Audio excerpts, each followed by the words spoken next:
እጅግ አሳዛኝ ነው። የታዋቂው ድምጻዊ አንዱዓለም ጎሳ እጮኛ በድንገት ህይወቷ ማለፉ ተሰማ።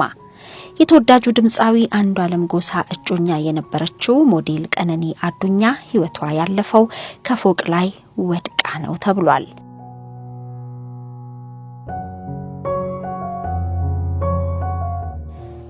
ድምጻዊው አሁን ላይ በፖሊስ ቁጥጥር ስር የዋለ ሲሆን የሟች አስከሬን በዳግማዊ ሚኒሊክ ሆስፒታል ለምርመራ ተልኳል ተብሏል።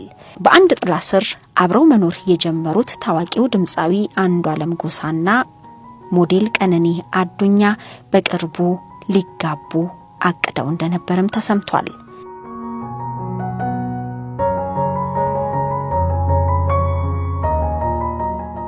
ባሌ ተወልዶ አሰላ ያደገው ድምጻዊ አንዱዓለም ጎሳ ለአመታት በሙዚቃ ውስጥ እጅግ ሲለፋና ሲጥር የነበረ ወጣት ድምጻዊ ሲሆን በሰራቸው እጅግ ተወዳጅ የሆኑ ስራዎቹ አድናቆትን አትርፏል።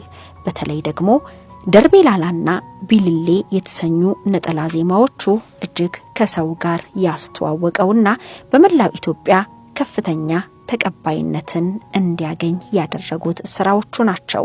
ደርቤላላ በአምስተኛው የኦዳ ሽልማት በምርጥ ነጠላ ዜማ የተሸለመ ስራው ነው።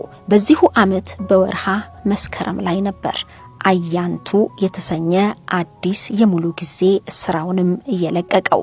በውስጡ 16 ዘፈኖችን ያካተተው አያንቱ የተሰኘው የመጀመሪያው የአንዱዓለም ጎሳ የሙሉ ጊዜ አልበም የሀገራችን የተለያዩ የሙዚቃ ስልቶችን ተጠቅሞ የሰራቸው ናቸው። በዚህም የሙዚቃ